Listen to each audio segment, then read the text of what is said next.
A very, very warm welcome to this webinar on intersectional discrimination in global supply chains and collective resistance for work with dignity. I welcome all participants joining us online, and I welcome our three guest speakers today. This is Stephanie Barrientos, Martha Chen, and Alessandra Misadri, all of whom are not only outstanding academic experts in this field, but also interact at the interface with international organizations, with NGOs and trade unions. All three have been contributing to our massive open online course on subordination and discrimination in global supply chains, recognizing diversity and building unity. This is the latest MOOC of the Online Academy of the Global Labor University. And I think Edlira is going to provide a link for those who are not yet registered for this course, but interested. My name is Martina Sproll. I'm a professor of social sciences at the Berlin School of Economics and Law and head of the German master program of the Global Labor University. I am very happy that the MOOC on subordination and discrimination in global supply chains already started, and meanwhile, the third chapter is online. Our guest speakers have actively contributed units to the first chapter of the MOOC. Let me very briefly introduce them. So please welcome with me Stephanie Barrientos. Stephanie is Emeritus Professor of the Global Development Institute at Manchester, UK. She has been working for so many years on global value chains and global production networks, especially with a focus on gender in the agricultural sector. One of her many and more recent publications is the book Gender and Work in Global Value Chains, Capturing the Gains. Then please welcome with me Martha Chen. Martha is lecturer in public services at the Harvard Kennedy School and senior advisor, or better, international coordinator of the Vigo Network. This is a global research and policy network on women in informal employment, globalizing and organizing. So Martha is one of the best known and most important scholars on the informal economy and home-based workers more specifically. So the third of our guest speakers is Alessandra Mezzadri. Please welcome her too. She is senior lecturer in development studies at SOAS University in London, UK, and also focusing on the informal economy and on labor regimes. One of her most well-known publications is The Sweatshop Regime, Laboring Bodies, Exploitation and Garments Made in India. I also want to welcome there in the background, not visible at the moment, Edlira Schaffer and her team, Mattia and Mira, who are here today. Edlira is the coordinator of the Online Academy of the Global Labor University. And you really did an amazing job, Edlira, in organizing this MOOC and today's webinar with the help of your team. Thank you so much. The team will also collect questions because we will discuss some questions together, but of course, all participants can also post their questions and be part of the discussion here. So please use the chat to post your comments and your questions in order to bring them into our discussion today. I am very happy to have this webinar today. We have around 1 hour, more or less, to discuss some questions. And I feel very happy that the Global Labor University opens more and more space for the discussion of intersectional inequalities in global value chains. These are still very often neglected in mainstream discourses and even in critical discourses. At the same time, I think of utmost importance if we want to strengthen agency of workers in these value chains. Therefore, I would like to address a first question to all of you, Stephanie, Marty, and Alessandra. And so I would like you to speak a little bit about your perspective. So why is it important to open the debate accordingly. So what can be seen and what becomes visible if we adopt such a perspective? So I just give the floor to you. I don't know who wants to start, maybe in the mentioned order. So Stephanie, please, would you like to start? Yes, thanks very much. And thank you for the invitation to be part of this webinar and the very interesting MOOC as well, which I've enjoyed contributing to.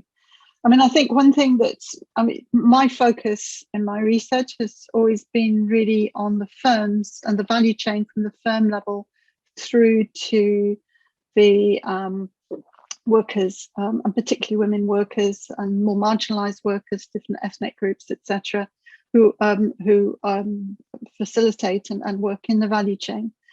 And I think historically, certainly traditionally, more kind of business orientated economists, company personnel, etc., really just ignored completely the origin of all the food and the goods that are sold in global supply chains. They just came out of magic.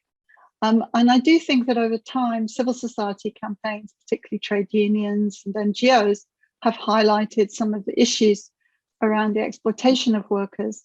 But I still think that this is why this MOOC is so important, that the gender dimension and issues around ethnicity, caste, etc., are under, there's insufficient focus on those dimensions. And that's particularly because they relate to the weakest, the least organized, and the most exploited with the poorest conditions. So from the standpoint of those workers, it's absolutely critical that we focus on them.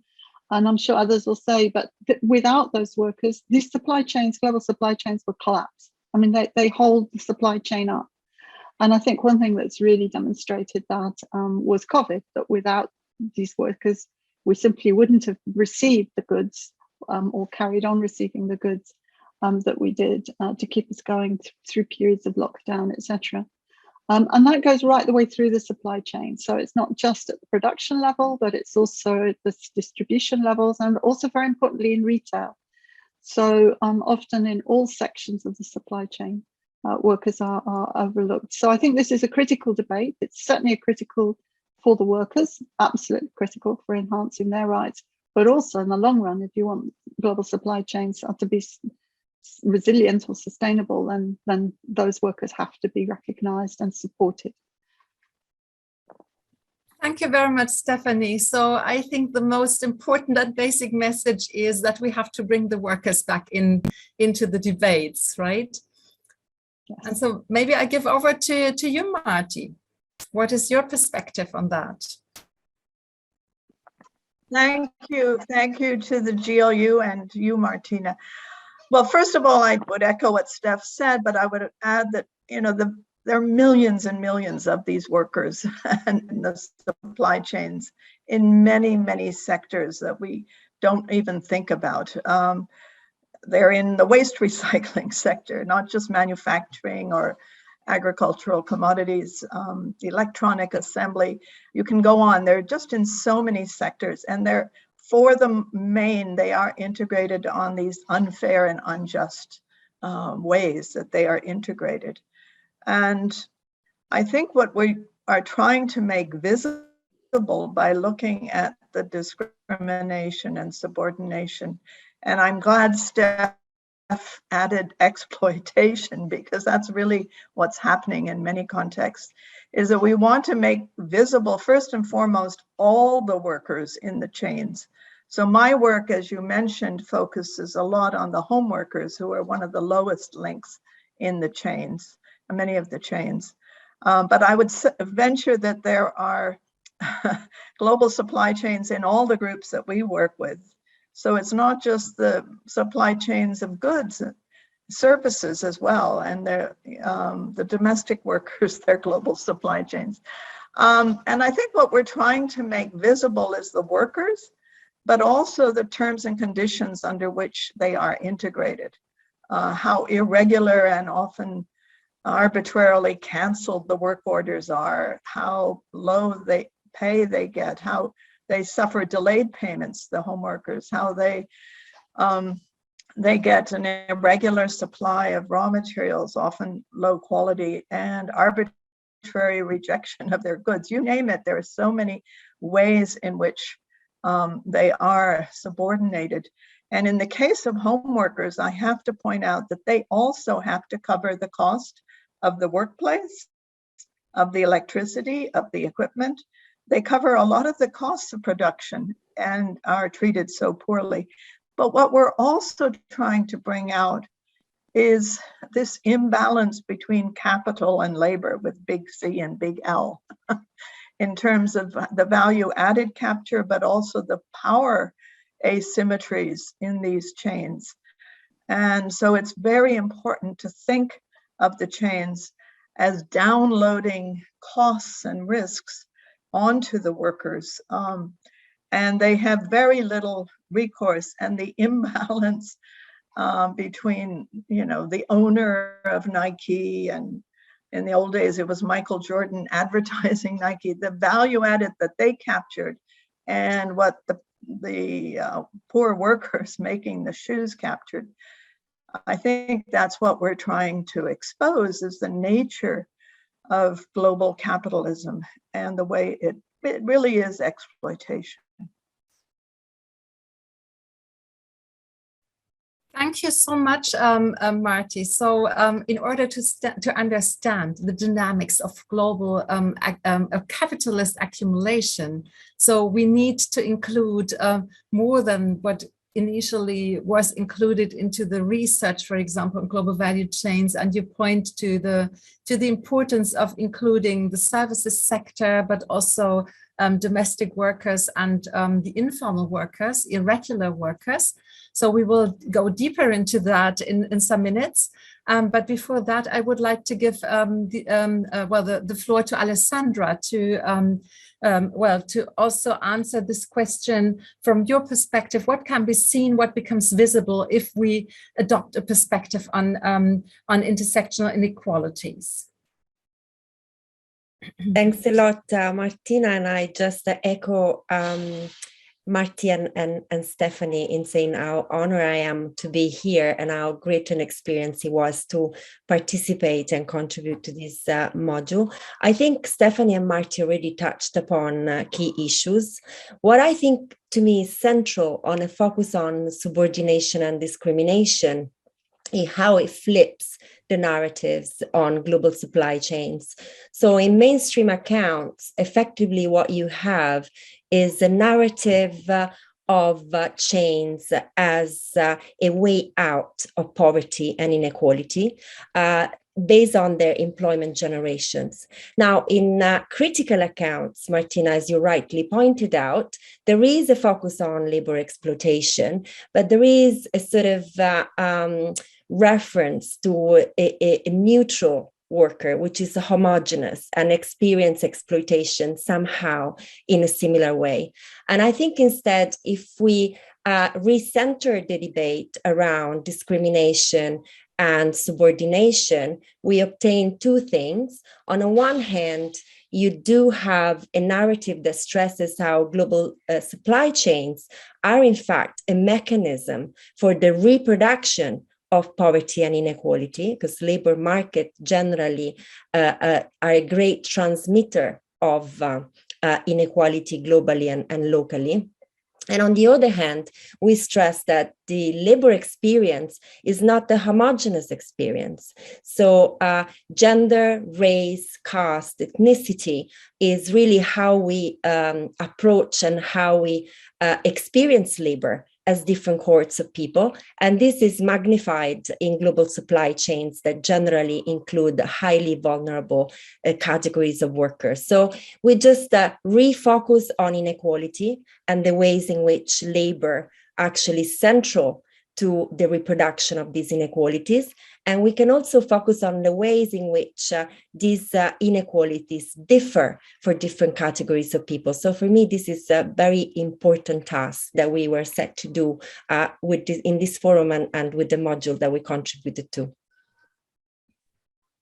Thank you very much, Alessandra. So I think all three contributions now make clear that in order to understand this mechanism of reproduction of inequalities, as you said, we really need to understand the heterogeneity of the labor force. Yeah. And so one point which already became quite clear from your contributions by now is that the informal sector plays, not the informal sector, the informal employment and so on plays really a very crucial role in understanding this mechanism, how exploitation is being organized. And so maybe as a next question or a next round, we could go a bit more deeply into this question of the informal economy. Why is it important to really include that?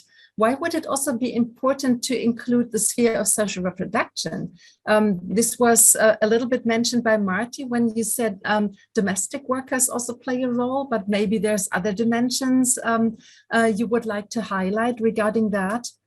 And connected to this, we could also try to understand why it is important to recognize these really multiple and complex lines of intersectional inequalities in our research, but also, of course, in our practice of organizing. We will then afterwards go deeper into this last question, but would be great to have a second round to hear the three of you on these issues.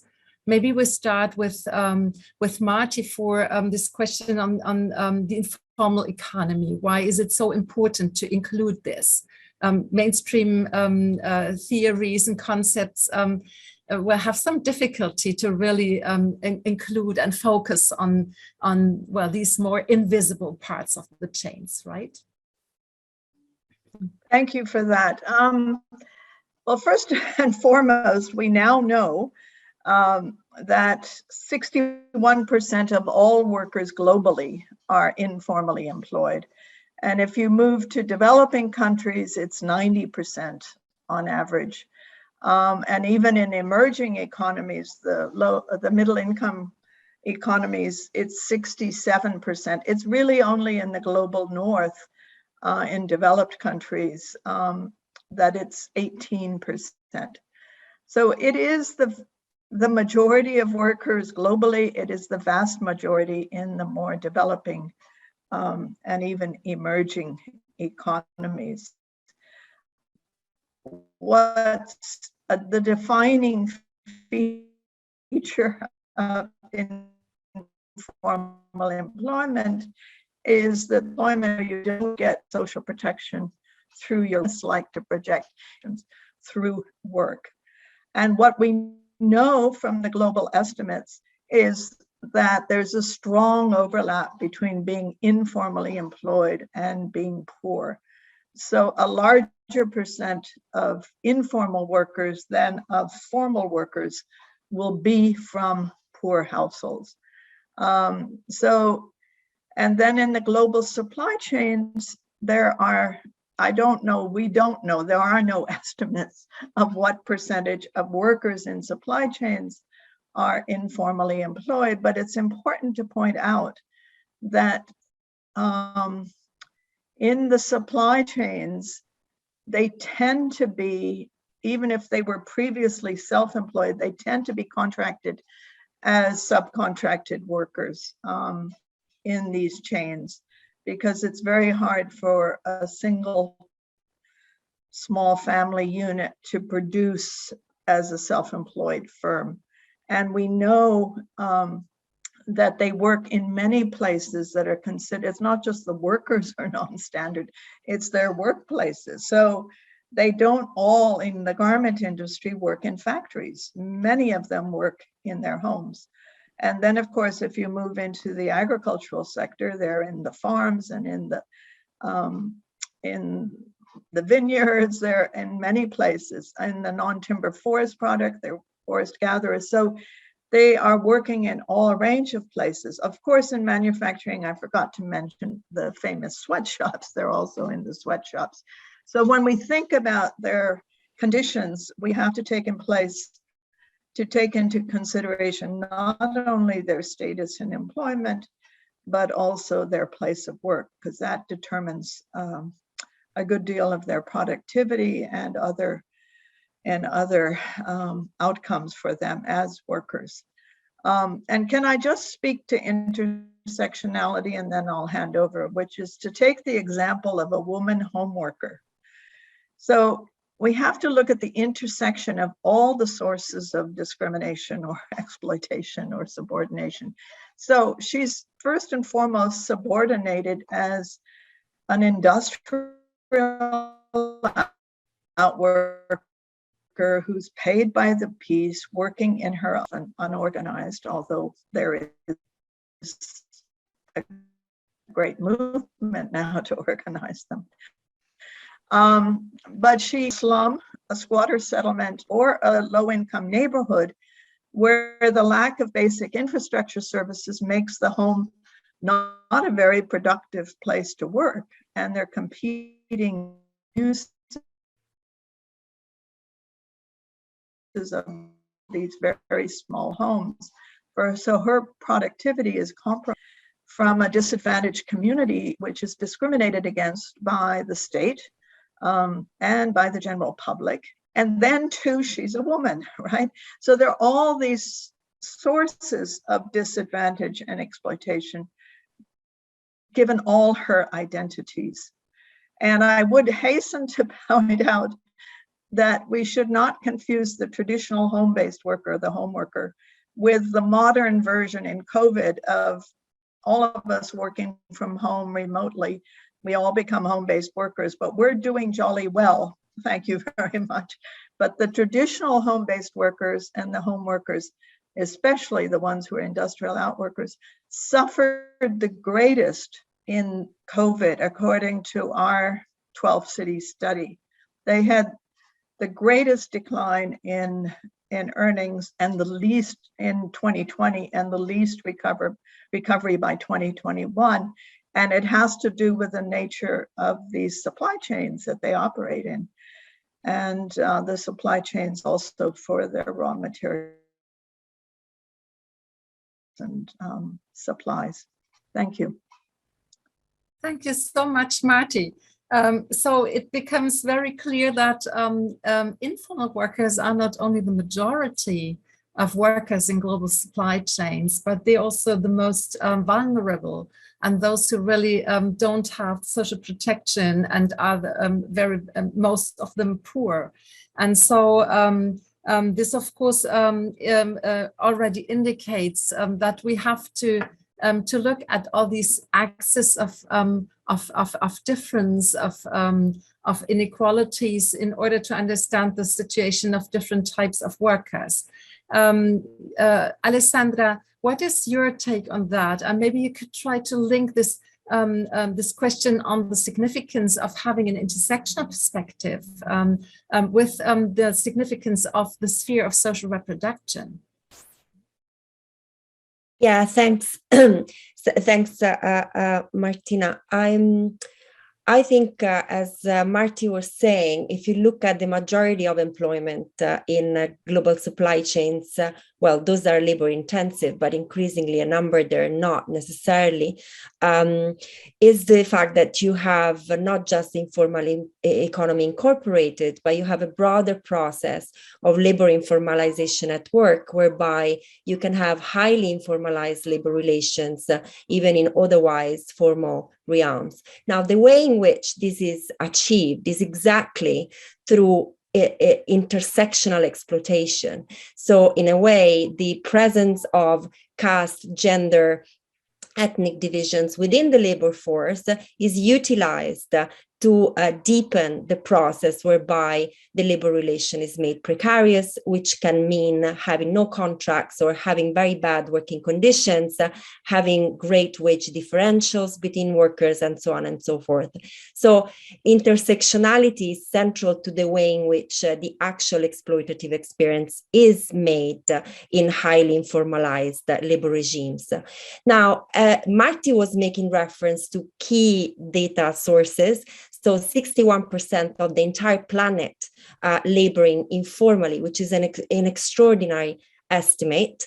And what characterizes informal employment is a blurred divide between the productive and the reproductive. And in this sense, when we look at the role that social reproduction plays in global supply chains, we have to see it as central to the exploitative experience of workers in multiple ways. First of all, because this is the sphere of life of workers, is where workers are effectively made. They're manufactured into workers, and they arrive at the factory gates already with a different price tag, if you want, attached to their bodies, which corresponds to the different social profile they have. The realm of social reproduction is also the realm that will reabsorb these workers when they don't work, or when they're retrenched by employers, which is something that we have seen during COVID happening on a massive scale, right? With villages reabsorbing the labor force as commodity chains expelled effectively workers during the pandemic. When you also look at the factory system and how it works in the supply chains, you see there is a very tight integration of the places where workers live in industrial areas with the factory system itself. So dormitories or industrial hamlets are not just the areas where workers spend their non-working period, but they're generally also either owned by factory owners or they're managed by labor contractors, which are very much connected to the factory system. So in a sense, the process of exploitation co-constitute across these two realms. And this is why it's so central, not just to acknowledge informalization, but also to acknowledge the way in which social reproduction sustain the process of informalization with different outcomes for different, for workers that have different social profile. Thank you very much, Alessandra, for clarifying why it is so important to look at it in a more integrated way. Yeah. And Stephanie, what would be your perspective on this? And how far have you been working on these on both issues, intersectionality and social reproduction? How does it belong together? Yes, and I think again, what I would want to draw out is really the global supply chain dimension, because I mean, the informal economy has existed for a very, very long period of time. It's not new to capitalism.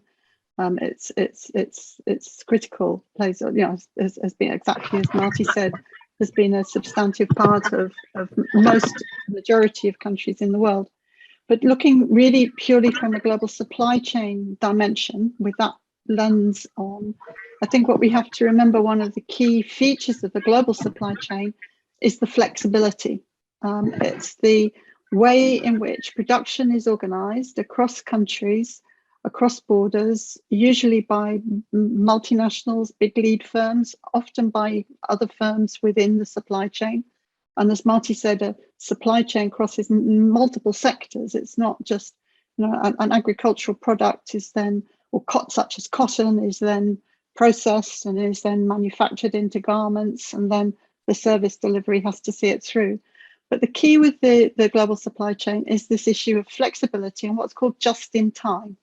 It's the constant flow of goods on a highly coordinated basis across countries and across borders, so that the goods are constantly coming in as needed into the big retailers or into if it's the parts, into the processor or the manufacturer that needs them. And the key of this flexibility is, and this constant process, is it reduces cost. Exactly what Marty said earlier, is that by constantly moving the goods, the cost to the big retailers and the big wholesalers is reduced. So the key to them, therefore, is how do you keep this flow going? How you know, if you just have workers coming in on a more traditional basis of 9 to 5 in the factory, and then they go home and it's fixed in level of employment, you don't have high level of productivity or flexibility with that. You're going to get a certain number of goods produced whether you want them or not. But what the big lead firms want is they want to be able to dictate sort of very short notice. Often they'll tell their suppliers, right, we want to double that order, but we want to half the other order. So that means that lower down the supply chain, at the lower tiers of the supply chain, suppliers have to adapt very, very quickly, and they have to change the number of workers they use. So suddenly they might need 1,000 extra workers, or suddenly they want to lay 1,000 workers off because they just don't need that many workers. So this question of the interrelationship between these very formal supply chains and informal work is that the labor flexibility is achieved largely by informal employment. So you don't want your workers, or you might want a small core of your workers on permanent contracts with good protection, etc. But if you have all of them on that, you won't get the flexibility. So the flexibility is achieved by informal employment through hiring workers on a casual basis with no contracts. You don't have any commitment to them. You don't have to cover their costs when you lay them off. And it keeps the costs down. And all of that helps to facilitate the transfer of value, or the capture of value further up the value chain. So then the relationship between those informal workers and social reproduction is critical, because where do those workers go? Large numbers of them are women. Women have really been drawn into the labour force with the expansion of global supply chains in a way previously not achieved. They go back into the home. So social reproduction, the relationship between production and social reproduction, is critical to maintaining the whole commercial dynamic of global supply chains, and therefore the profitability to the big lead firms at the top. So really, it's a critical role, and it's that interaction that leads, that facilitates the whole operation of global supply chains, and it's and particularly women are what I call the oil that greases the machine, and it's that flow in and out. So social reproduction isn't something separate from production; it's something that interacts with commercial production, and now plays really a kind of critical piece in it. There's one other thing I would also like to just add, because this is part of my research, it often gets overlooked, is that particularly in small scale agriculture, which is farmers of sort of less than a hectare and even very, very small plots, they can play a really critical role in the production of goods, particularly in agriculture. Can be things like cotton, but say cocoa is an area I've done a lot of work. And because traditional land tenure, it's men who are seen as the landowner and therefore the farmer, in inverted commas. The assumption is that it's only men that produce these goods. But when we've really gone into the research, we found that actually women, as usually contributing family labor, unpaid, in the home, because a lot of the production is done in the farmstead, in the home, the farmstead if you're a farmer, and they actually play a critical role. I mean, cocoa, you simply wouldn't have high quality cocoa or chocolate. As a chocoholic, I know how important that is.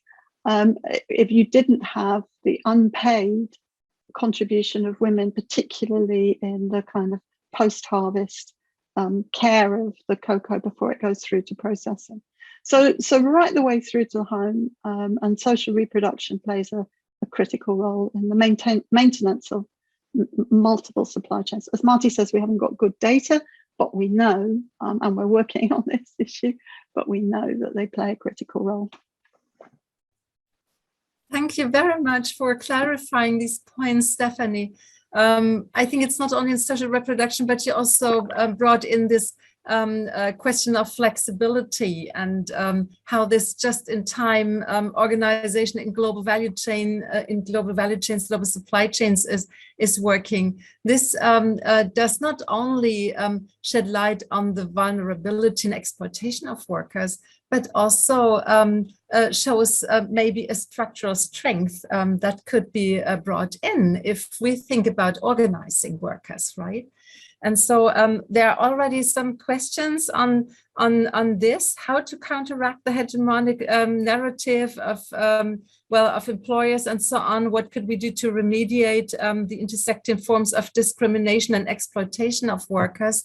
And so maybe we could just open a new round now regarding the question how to organize these workers, and what would be the consequences of including the dynamics of this subordination and discrimination, as you, the three of you, elaborated on. What would it mean to include this into organizing strategies? So what would be possible spaces and opportunities for new forms of organizing? Maybe we could just go on with that. Then there are some more specific questions, which I think would be interesting to bring in after that. But maybe, Marty, you could start with some ideas on the possible spaces and opportunities. What kind of organizations are already there, and how could we improve that? So what are your thoughts on that? I can go first if you want.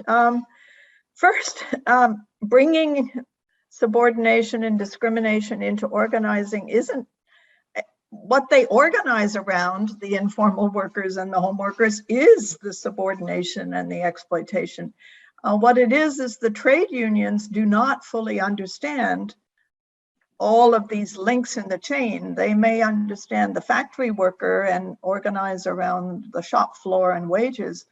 But if you look at all of the links in the chain, the smallhold farmer and the fact that women are farmers and the home workers, so they are organizing around, so the industrial outworker, the home worker, they're organizing around the lack of visibility and recognition. They're organizing around all these ways in which they're exploited.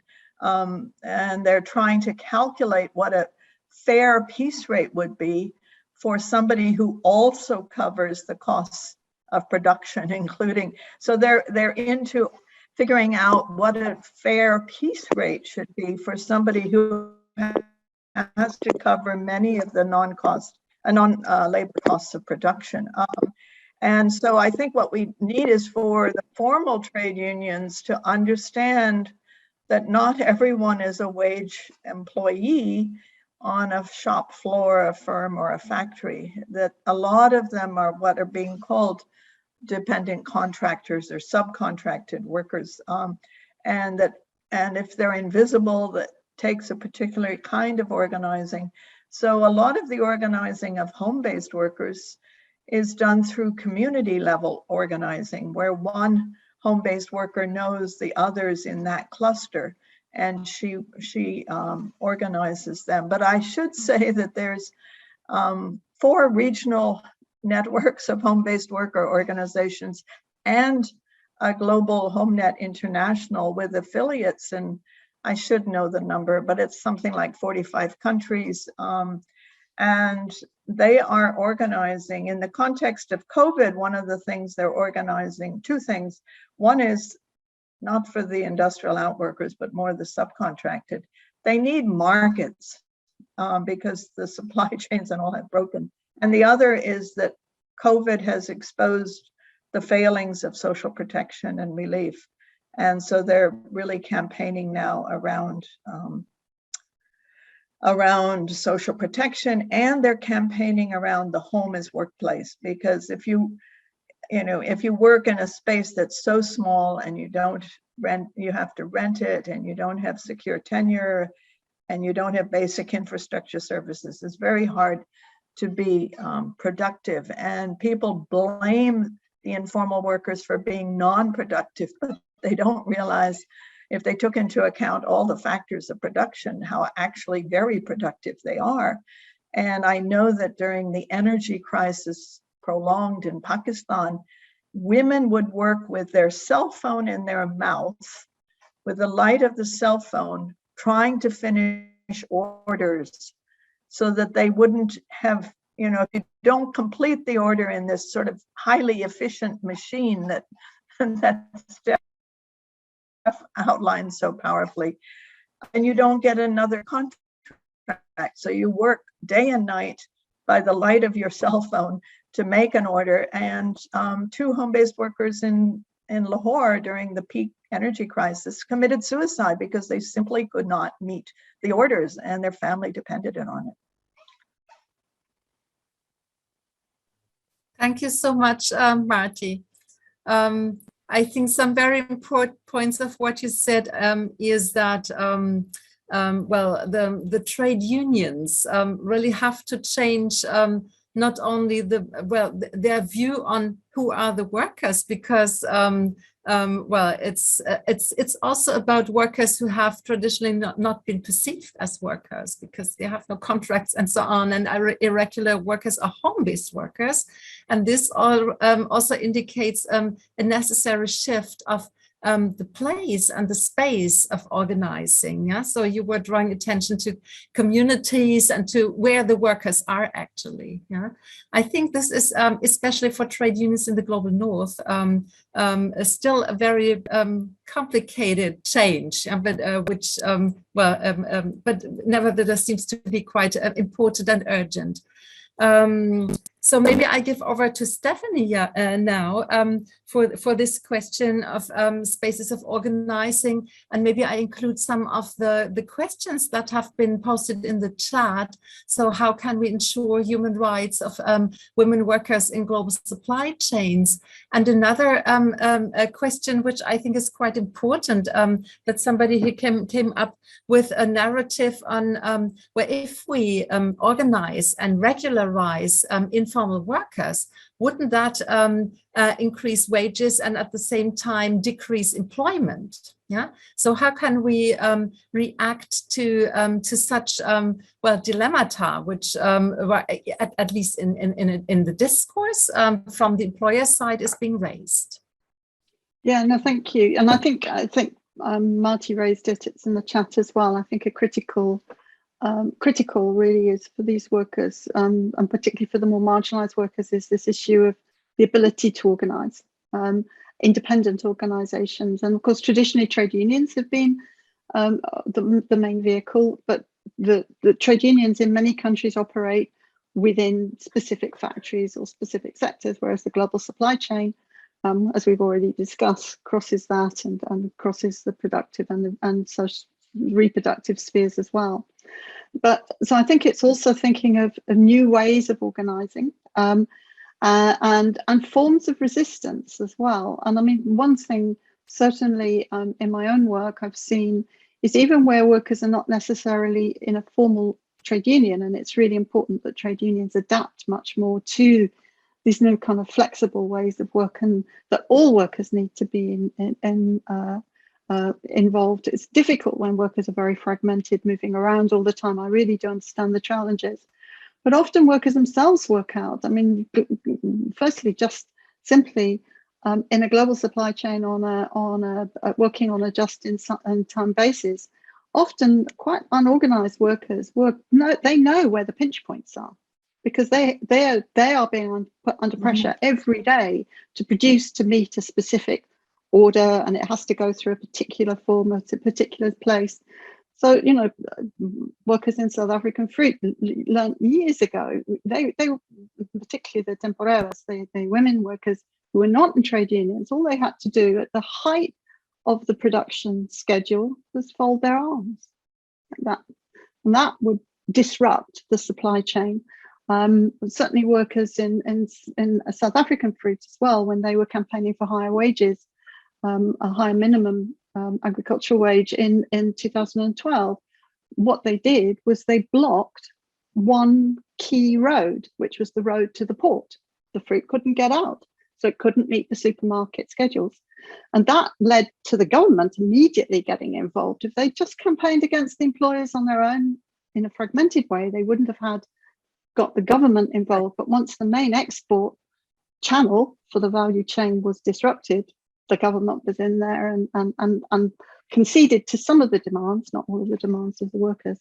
So I think it's also thinking of different ways, and I think that many workers are very inventive in doing that. I also think that in relation to the trade unions, where we have seen success is where you get, and there are many examples of it, is increasing collaboration between the more traditional trade unions and civil society organizations and NGOs. They bring different skills and they bring different abilities. Trade unions can organize workers at the place of work. What the NGOs bring is a much stronger campaigning in terms of external pressure and doing things like putting the pressure not necessarily on the employer, but on the supermarket or the multinational that sources from that employer. So a global NGO can do that in a way that a local trade union would find it difficult. And then that can often lead to results and lead to changes and improvements in conditions. So I think it's also looking for different leverage points, if you like. And I know some trade unions, certainly, again, more of my work has been in agriculture, the International Union of Food Workers and some of the agricultural trade unions have kind of become quite adept at, because agricultural workers have traditionally always moved around just because of the nature of agriculture, and casual work is quite common. So things like having a sort of a uni passport. So as a worker, you can move around between different employers, but still get access to your trade union membership goes with you.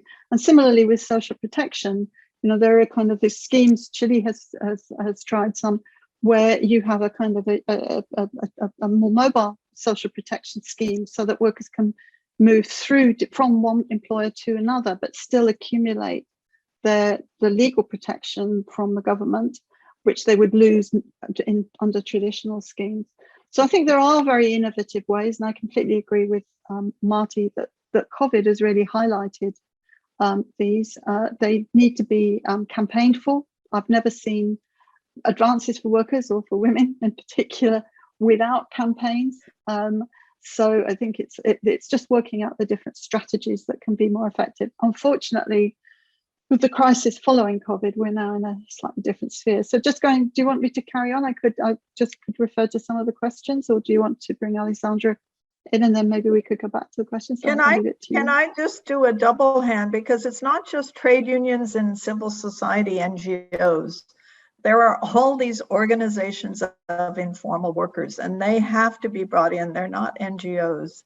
They are worker organizations. So and some are trade unions and some are not. And just to say one other way that informal workers are organizing is that if you're a single worker linked into the supply chain, you don't have much power.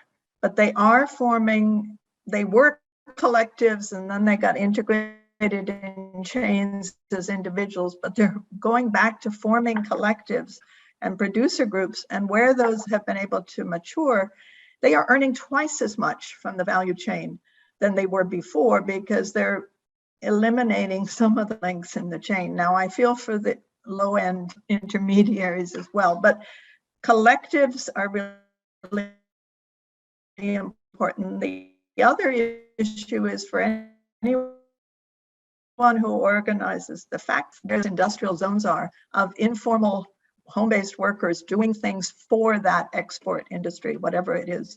And if you can just think outside the box, think cluster, not just shop floor, because that's how they're organized. We've mapped it in different cities, and the clusters of home-based workers are around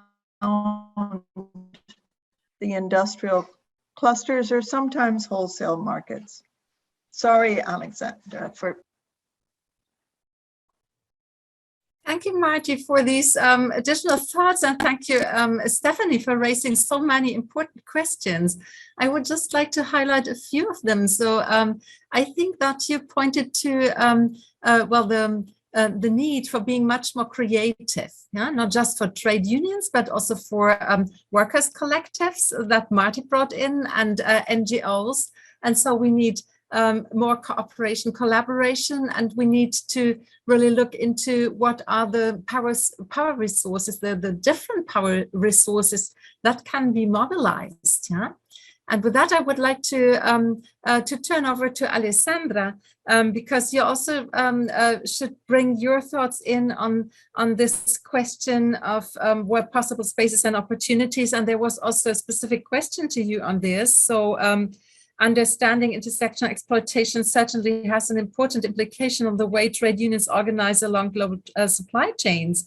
For example, the alternative narrative you propose, global supply chains as spaces of reproduction and of poverty and inequality, may become an organizing theme and in building solidarity among workers engaged in global supply chains. And so I don't know exactly from whom this question comes, but she or he wants to know your thoughts. It's Melissa. Okay, thank you, Melissa. And there's also another question I would maybe like to include. There was a question if it isn't discriminative to emphasize rights of workers on the basis of gender, age, and race. How would you respond to this concern? It's a lot, I know, and we can, of course, also divide this a little bit and bring in Marty and Stephanie on these points again, right? Please, Alessandra. Thank you. A lot of ground has indeed been covered, so I'll just limit my interventions to the opportunities that the sphere of social reproduction, so highlighting the relevance of social reproduction, open up. And I think these are really many. And I think there is already union work that is trying to seize the opportunities that emerge from this recentering the attention towards the spaces of life of workers. So we said already during this seminar how informalized employment means that workers have no contract and they might move, in fact, very fast in the sector I look at, which is garment and textile. In certain areas, you have a turnover of workers of over 30% a year.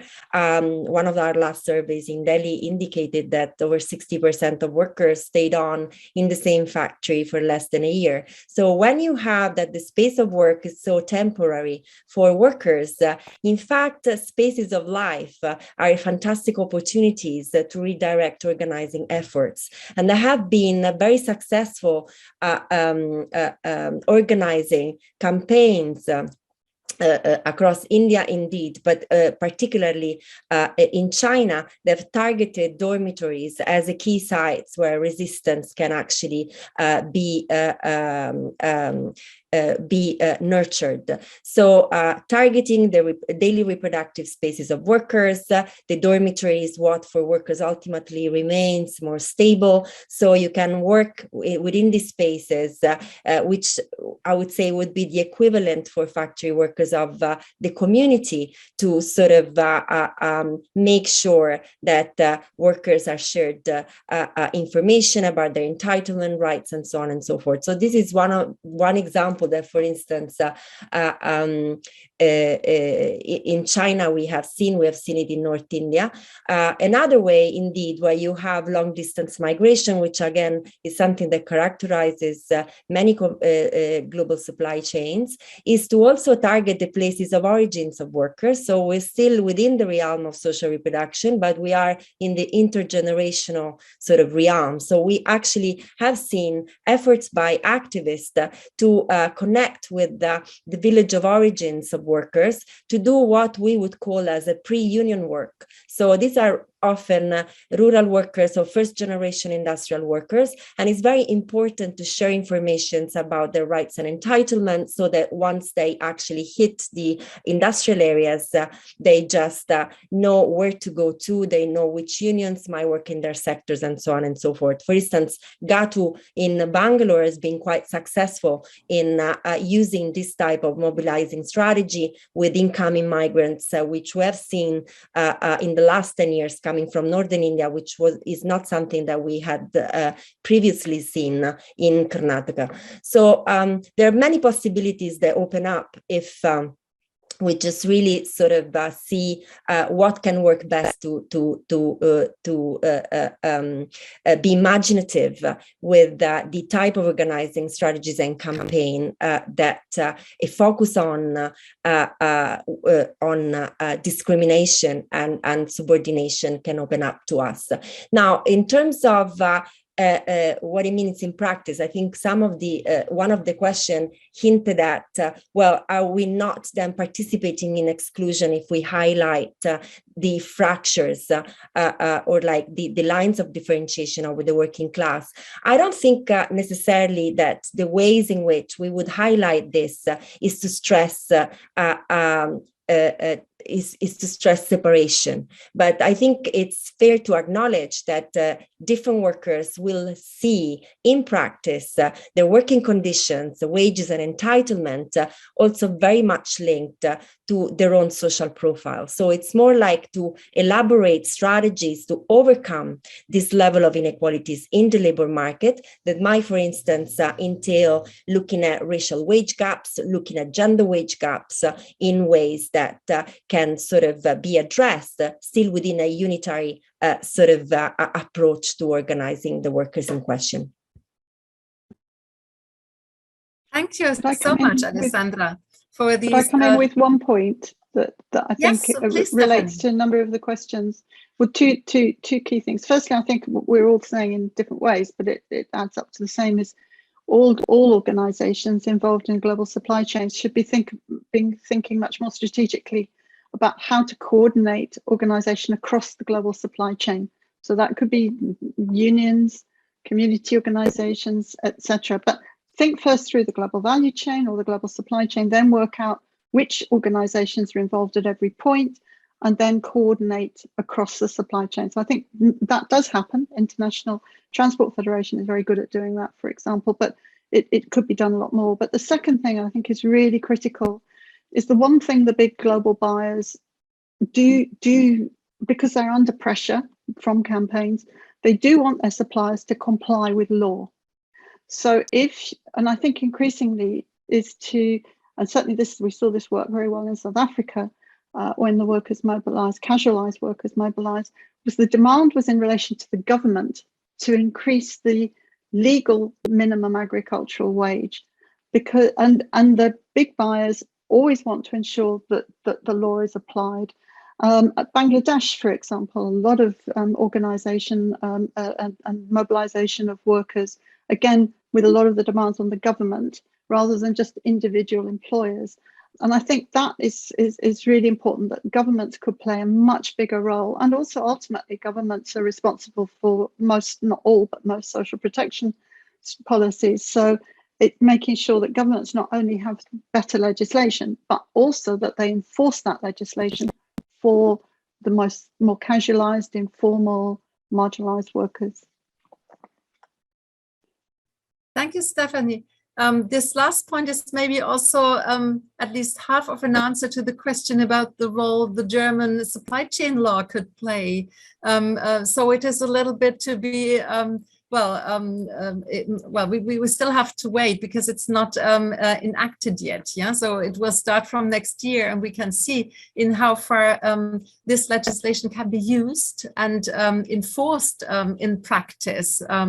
So it has so many weaknesses, and we have to see how the different organizations really make use of it, and if it's a good basis to increase pressure on employers. The European Union is pursuing a similar strategy. Yes, it's in the pipeline still, but this already goes beyond the German law, what is very good, because the German one definitely is a very limited one. But there is unfortunately, I'm in the UK. So can I? Yes, Can I step in and answer a question that's raised about the recognition of informal workers like domestic workers by trade unions? The other half of that is that the organizations of these workers, there is an international federation of domestic workers that has affiliates, again, in 45, 50, I don't know, countries. And what those organizations want is for the labor movement to recognize the organizations. So, if the formal trade unions are not reaching out to these workers, they are organizing, and they want to be recognized by the labor movement. And they would like a voice in the tripartite negotiations. But so far, they only have indirect voice. They don't have direct representation themselves. So it's a two-way stream of the trade unions recognizing the individual workers that are informal in their sectors or trades, but also the labor movement recognizing and welcoming the organizations of these workers. I should say that in COVID, just the organizations of informal workers around the world, including of the home workers, became relief agencies, and individual leaders and workers became relief workers. There was so much solidarity for their membership that their membership actually grew during COVID, because if the workers were in global supply chains, like the home-based workers in Tirupur, the t-shirt capital of the world, they were laid off immediately.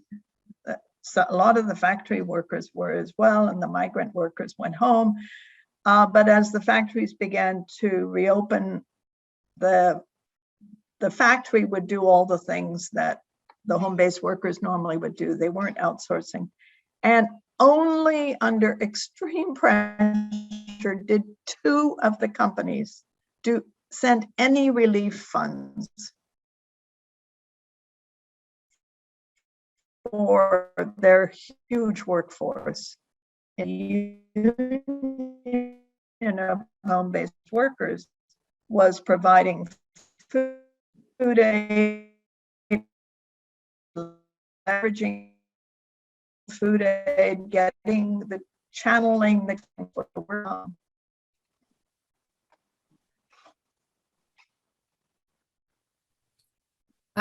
Marty, I had difficulty to understand your last sentence. It was interrupted. Would you like to repeat the last sentence? I said neither the state in all its levels or capital with a capital C was responding to the needs of workers during COVID. I mean, the government of India had some food aid, and it had one measly cash transfer at one point. And the local organizations of these workers were really the ones helping to channel whatever government relief there was, but also providing their own relief. So the organizations grew during that time in membership. Did you hear that? Yes, thank you so much, Marty. I think very important points. And I think the COVID-19 pandemic helped us a lot to understand the significance of, of this social reproductive side also, yeah. Referring to also to what you said, I mean, you all gave also examples of how informal workers, for example, do organize. Yeah? So there is a lot of organization. We could see the domestic workers forming a global union or a global federation, and you talked also about the difficulties for them being recognized as trade unions. I think on the one hand, it was a very big step for trade unions to recognize domestic workers to be workers at all, which would be part of the trade union movement. But on the same at the same moment, we can see some resistance. And there was a question in the chat of Patricia from Canada. That she says she personally thinks it's a lack of political will and fortitude among unions leadership to organize non-standard workers rather than a lack of imagination, of knowledge, of innovative strategies. So maybe we can, as a last topic, as a last round, focus a bit on that question. So what is, well, the resistances, maybe also the power relations? There are definitely also within the trade union movement and within other types of organizations, more and less privileged workers involved. And So how would you reflect on that? How can we challenge these problems? What can be done in order to raise more awareness and decidedness, maybe to go for this side of including these irregularized informal workers, to have an understanding of racial and sexist mechanisms that we, I think, learned from what you said in this webinar are so central to understanding how exploitation in global value chains is functioning, right? So maybe we could have a last round on these questions. Well, whoever of you would like to start, yeah, Marty, please go ahead. Well, what comes to mind is that the trade unions need to follow their workers and know their workers. When the textile and garment industry in Ahmedabad, India collapsed, it used to be known as the Manchester of India, the Textile Labor Association sort of collapsed as well because they didn't follow their members. Their members didn't have work in the textile factories or the garment factories. It wasn't garment much. And so they took up, let's say, street vending. Did the trade unions start organizing them as street vendors? No, they just sat there and were collapsed as a trade union. So, you know, the workers are going to keep working at whatever work they can get under whatever conditions, because they don't have many other sources of income to keep them alive. And so trade unions, different statuses in employment. Many workers in garment factories are garment home-based workers in the evenings as well. You know, so the reality of work is so much more complicated than the sort of recognized employer-employee relationship and the organizing on the shop floor. And they have to think about all the workers in the trade, all the workers in the supply chain.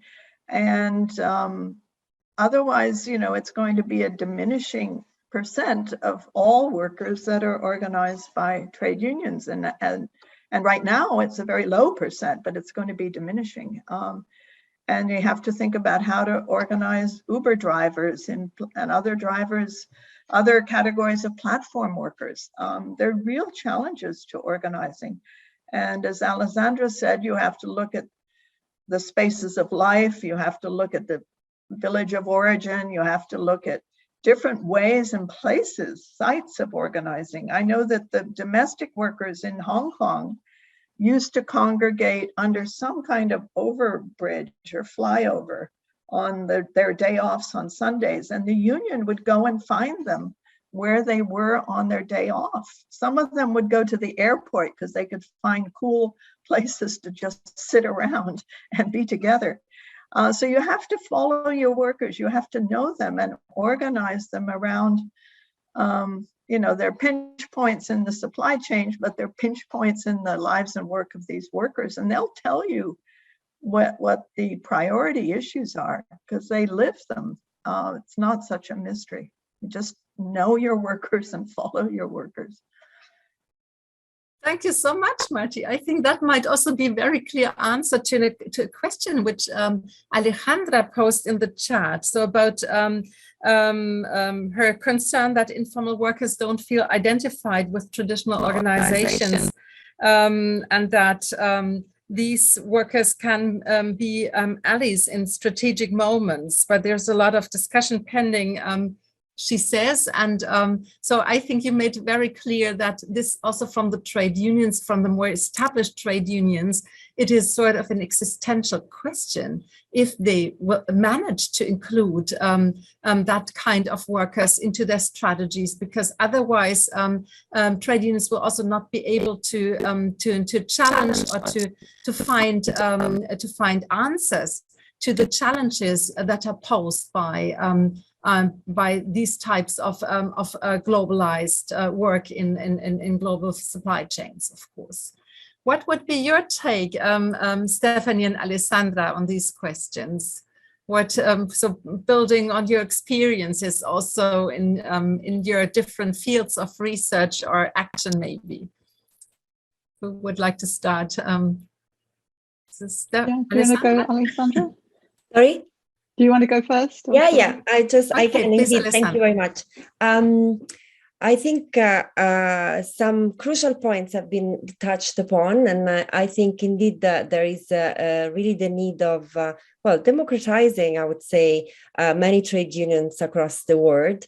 But I would say that given the great diversity of the workforce that we have talked about today, and which I would say also it's the workforce of the global South, but increasingly with the rise of the gig economy and platform capitalism is also in the global North, we also have to accept that the trade union as an organizing form cannot really adjust or speak or cater for all these different forms of labor. And what we have to aim at, I think, is multiplication of the forms in which labor interest and campaigns can be represented according to the ways in which members and workers themselves want to be represented. So the big issue for me becomes to the building of alliances and platforms that articulate all these different struggles without us having to decide which type of form, in a sense, organizing forms has to sort of be dominant rather than the other. Because the answer to this question might be very varied and also might be very varied with the context and sector. So it might be more strategic to actually have a trade union organizing in some countries and some sectors, and instead others would be much better served by a different form of labor organizing. We should not really forget that unions are an institutionalization of a labor movement in a moment of time. So, I mean, we evolved, the labor relations have evolved. And so it's just fair that we see a multiplication of the ways in which workers' interests can be served and represented. The point is for the strength of the labor movement globally to find ways to speak to one another and to articulate with one another in order to sort of collectively represent multiple pleas of the workers that we talked about. Thank you very much. So the last statement would now be for you, Stephanie. Yeah, no, I think just, I think the trade unions are changing, often being forced to change, and for reasons that have been touched on, which is the expansion of these platforms, or the difficulties and the challenges of organizing workers in big organizations such as Amazon, for example. And they're just being forced to change. And the more that happens, the better. I do think I welcome the fact that more and more trade union leaders are women, including the International TUC. And hopefully that will help to generate change. But I think the thing that I would emphasize is this, I've made the point before, it's really forming alliances of different organizations across the supply. If you've got a value chain or a supply chain lens across the supply chain, whichever organizations they are at all the different segments, and when they can coordinate across the supply chain, the leverage point at one could be at a completely different part of the supply chain. And when you can get that kind of those alliances formed, and that's not really been happening. And I think that is something that really could help to at least begin to move the needle a bit for particularly the more marginalized workers who, and it's not discriminatory in my view to focus on these rights, because they are discriminated against already. All we're asking for is that they have equivalent rights to other workers. In other words, that there isn't discrimination. Thank you very much. We have to come to an end for this webinar right now. I would really like to thank you so much for your interesting contributions, which I think show that it's not just a question of, well, including marginal workers in terms of, well, social justice, ethical, moral questions, and so on, which I deem to be very important, yeah, because we have to see that global value chains, capitalist accumulation as a whole builds, reproduces, and exploits inequalities. This is a structural moment of capitalism. And if we don't include that into our thinking, then we will not be able to elaborate strategies from side of the labor movement in all kind of organizations that have been mentioned to challenge these problems. And therefore, I think it is very enriching to really look into subordination and discrimination in global supply chains. And I hope very much that with this webinar, we could raise your interest of all your participants. And we're very thankful that so many of you participated in this webinar today. And we really hope that you will all be much more interested even now to further work on these issues and maybe participate in this MOOC and participate in the debates and the discussions around this MOOC, because I think that will be very vital and necessary to further develop the creativity we have been talking about. And we can already see so many very interesting approaches and attempts of workers to organize and so on. So let's together further work on these topics. Thanks a lot. Thanks, everybody. Special thanks to Marty, Alessandra, and Stephanie for your time. Thank you. And Thank you. take care, everybody. Thank you.